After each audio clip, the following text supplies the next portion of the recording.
Hello everyone, welcome back to our channel. Today we are talking about our respiratory system. हमारी जो previous class थी उसमें हमने human beings के अंदर रेस्पिरेशन जो प्रोसेस होता है उसको शुरू किया था और मैंने आपको उसमें ये बताया था कि जो ग्लूकोज होता है वो कितने तरीके से टूट सकता है उसके अंदर, ठीक है।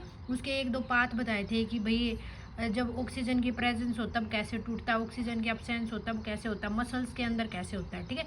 तो आगे हम उससे आगे देखते हैं आज की क्लास में। सबसे पहला हमें पता है रेस्पिरेशन होता है मेनली दो टाइप से हो सकता है, एक एरोबिक रेस्पिरेशन, एक होता है एनारोबिक रेस्पिरेशन। एरोबिक्स मीन्स क्या होता है, प्रेजेंस ऑफ ऑक्सीजन। ये मैंने प्रीवियस क्लास में भी आपको बताया था कि जब प्रेजेंस होगी ऑक्सीजन की तो वो किस में टूटेगा और एब्सेंस होगी तो किस में। तो एरोबिक मीन्स होता है प्रेजेंस ऑफ ऑक्सीजन, एनारोबिक होता है एब्सेंस ऑफ ऑक्सीजन, ठीक है। तो एरोबिक है take place in the presence of oxygen, oxygen की प्रेजेंस में होगा। साथ साथ में ये जो एरोबिक होता है ये जो होगा ये होगा माइटोकॉन्ड्रिया के अंदर। माइटोकॉन्ड्रिया क्या था, माइटोकॉन्ड्रिया अपनी एक ऑर्गेनल ही थी जो कि क्या थी, एटीपी का प्रोडक्शन करता है। इस वजह से हम इसको power house of the cell भी कहते हैं माइटोकॉन्ड्रिया को, ठीक है। अगला है जब हम इसको माइटोकॉन्ड्रिया के अंदर जब एरोबिक कंडीशन करवा रहे थे तो उसमें हमारे पास प्रोडक्ट क्या बन के आया था, तो हमारे पास एंड प्रोडक्ट बना था उसमें CO2 एंड H2। मेनली हमारे पास जो होते हैं ना दो तरह से प्रोडक्ट बनते हैं। जैसे मान लो कोई भी रिएक्टेंट है, रिएक्टेंट हमने यहाँ कोई लिया और उससे हमारे क्या कोई भी प्रोडक्ट बन गया। तो जब रिएक्टेंट से प्रोडक्ट बनता है तो उस टाइम पे प्रोडक्ट में दो प्रोडक्ट बनते हैं, एक होता है एंड प्रोडक्ट, एक होता है बाय प्रोडक्ट। एंड प्रोडक्ट वो होता है जो कि हमें बनाना था, जो हमारा मेन प्रोडक्ट है, और बाय प्रोडक्ट जो हमें उसके साथ सेकेंडरी प्रोडक्ट मिल गया जो हमें चाहिए नहीं था, ठीक है। जैसे ये जो एरोबिक कंडीशन थी जो माइटोकॉन्ड्रिया के अंदर हो रही है, इसमें हमारा एंड प्रोडक्ट बना है, एंड प्रोडक्ट बना अपना CO2 एंड H2 है, यानी कि कार्बन डाइऑक्साइड और वाटर। और जो बाय प्रोडक्ट यहाँ से निकली है वो निकली ATP अपनी एनर्जी एडिनोसिन ट्राइफॉस्फेट, ठीक है। तो एंड प्रोडक्ट और बाय प्रोडक्ट का समझ आ गया। एंड प्रोडक्ट मतलब अपना मेन प्रोडक्ट और बाय प्रोडक्ट जो सेकेंडरी प्रोडक्ट उसके साथ जो बन के आ गया, ठीक है। तो एरोबिक कंडीशन में जो एंड प्रोडक्ट बना है वो बना अपनी कार्बन डाइऑक्साइड और वाटर, और यहाँ पे उसके साथ साथ क्या हो रही है, एनर्जी रिलीज हो रही है जो मैंने आपको बाय प्रोडक्ट के रूप में बताई। तो इसमें जो एरोबिक कंडीशन होती है उसमें एनर्जी लार्ज अमाउंट में रिलीज होती है, और वो कितनी होती है, वो 38 ATP रिलीज होती है, मतलब ATP के 38 मोलिक्यूल्स वहाँ से रिलीज होते हैं, ठीक है। तो ये थी अपनी एरोबिक कंडीशन जो कि ऑक्सीजन की प्रेजेंस में, और ये माइटोकॉन्ड्रिया के अंदर, और ये एंड प्रोडक्ट कार्बन डाइऑक्साइड और वाटर है, और बाय प्रोडक्ट वहाँ से अपनी एनर्जी निकल रही है जो कि 38 ATP मोलिक्यूल्स है, जो कि नंबर्स में ज़्यादा है, ठीक है।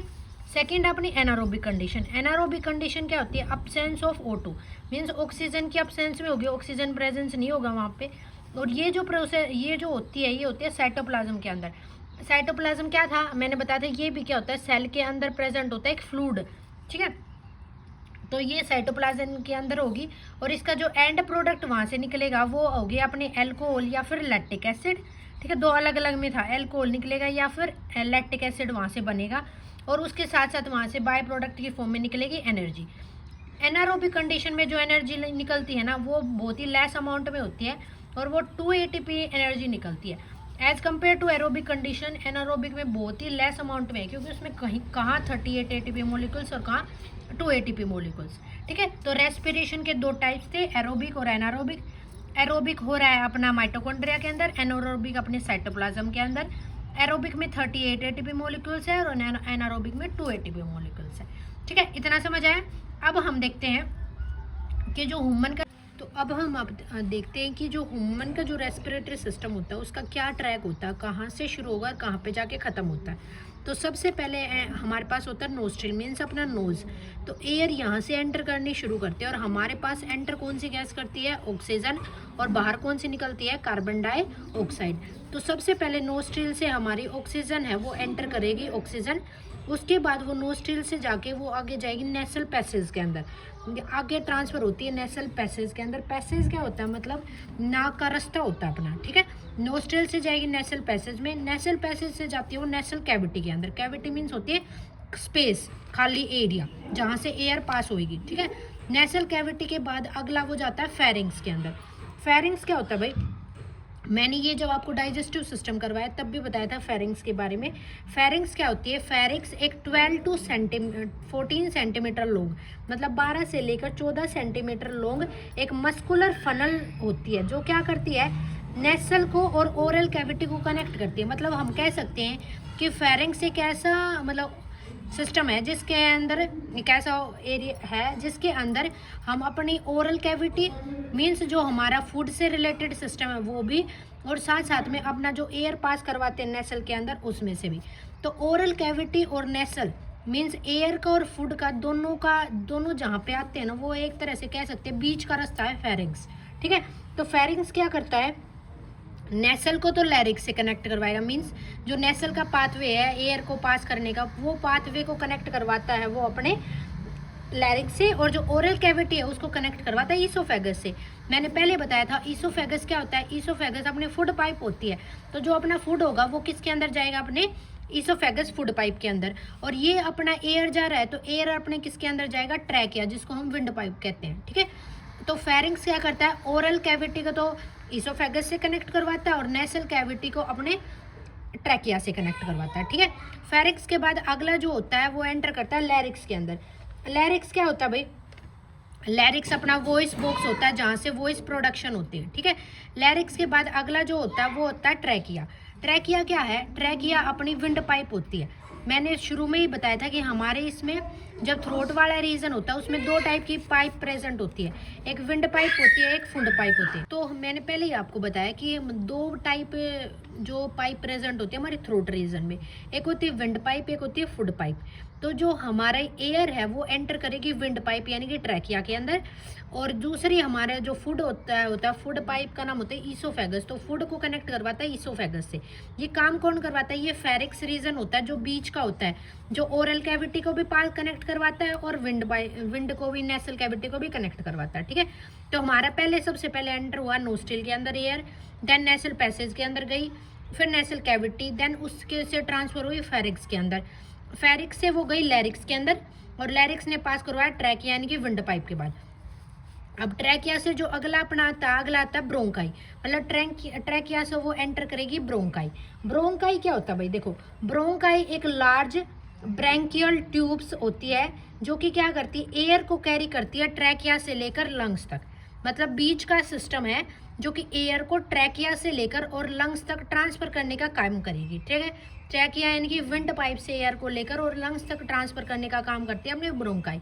और जो ब्रोंकाई होती है वो स्ट्रक्चर में ब्रांच जैसी दिखती है और ये लंबी होती है। ठीक है, और इसका फंक्शन यही होता है कि एयर को ट्रैकिया से लेकर लंग्स तक ट्रांसफर करेगी। उसके बाद लंग्स को हम अब डिटेल में पढ़ेंगे आगे। लंग्स क्या होता है? लंग्स के अंदर देखो, ये जो हम स्ट्रक्चर पढ़ रहे हैं ना, ब्रोंकाई है, ब्रोंक्यूलस पढ़ेंगे, एलोवेलर सैक पढ़ेंगे, ये सारे लंग्स के ही अंदर है। ठीक है, तो लंग्स के अंदर ये स्ट्रक्चर है। लंग्स क्या होता है? लंग्स का मेनली फंक्शंस होता है हमारे जो मतलब सांस लेने में मदद करता है लंग्स अपना।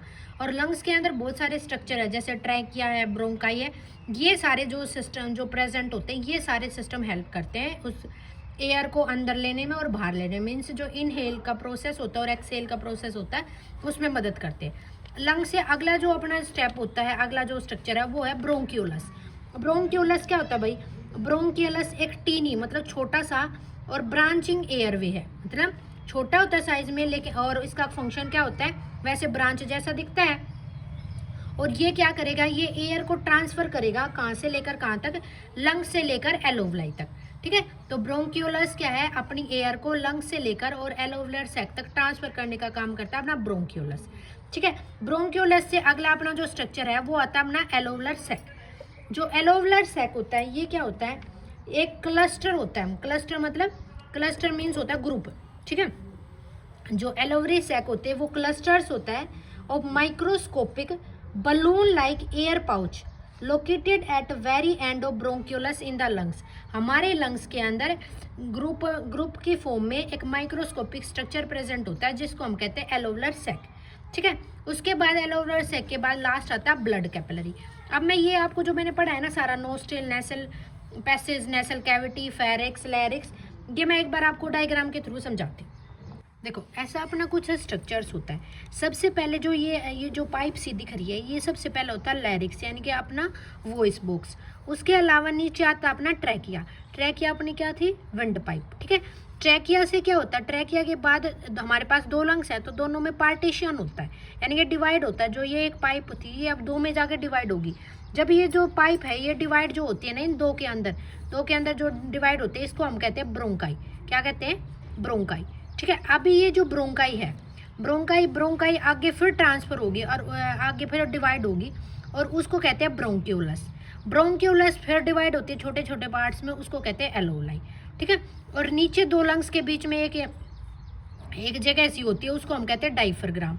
ये जो डाइफरग्राम होता है ये क्या करता है, जब हम सांस लेते हैं या सांस छोड़ते हैं तो उस टाइम पे ये कॉन्ट्रैक्ट या रिलैक्स होता है। डाइफरग्राम का अलग से फंक्शन आएगा, इसको मैं अलग से अच्छे से करवाऊंगी, लेकिन सिर्फ इतना याद रखोगे डाइफरग्राम का फंक्शन होता है अपने सांस लेने के प्रोसेस में। इनहेल और जो एक्सेल प्रोसेस होता है उसमें इसके ये कॉन्ट्रैक्ट और रिलैक्स करता है, ठीक है। तो ये हमने बता दिया कि सबसे पहले हमारे पास लैरिक्स था, लैरिक्स के बाद ट्रैकिया जो होता है वो दो पार्ट में डिवाइड होता है ब्रोंकियो में, फिर ब्रोंकियो आगे डिवाइड होकर ब्रोंकियोलस बनाती है, देन एलोवलाई बनाती है। सबका मैंने आपको फंक्शन बता दिया कि क्या होता है। लैरिक्स होता है वॉइस बॉक्स होता है, मतलब वॉइस को प्रोडक्शन करना काम होता है। ट्रैकिया जो होती है वो अपनी विंड पाइप होती है। ब्रोंकाई क्या होता है, ट्रैकिया से लेकर लंग्स तक एयर को ट्रांसफर करती है। ब्रोंक्यूलस क्या होता है, ब्रोंक्यूलस जो लंग से लेकर एलोवुलर सैक तक एयर को ट्रांसफर करेगा। ये अपना सिस्टम होता है सारा ह्यूमन रेस्पिरेटरी सिस्टम। तो आज हमने देखा रेस्पिरेशन मैंने आपको बता दिया। ग्लूकोज का पाथ मैंने प्रीवियस क्लास में पढ़ा दिया था आपको।